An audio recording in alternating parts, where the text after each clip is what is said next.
Ce film traite de comment une personne, pour des circonstances de vie terribles, peut devenir le vilain le plus connu de la DC Comics et Marvel Studios. Joker, le plus important des ennemis de Batman.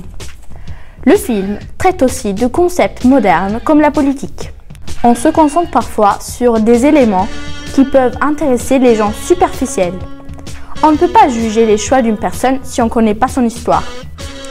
Joker est aussi l'emblème de la souffrance et du désespoir.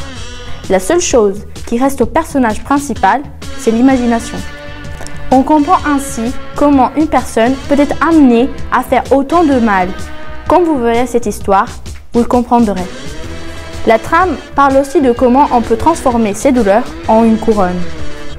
On ne peut dire que le maquillage trop accentué a changé complètement l'évolution des Jokers. Une histoire intriguée qui parle de maladies mentales et de personnes laissées à côté comme poubelles. Les acteurs principaux de ce film sont Joker, interprété par Joaquin Phoenix, le présentateur, interprété par Robert De Niro, la maman de Joker par Frances Conroy.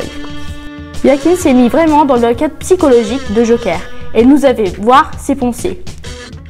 L'ambiance est vraiment comme dans les comics de Batman, avec les télés allumées sur le journaux télévisé de Gotham.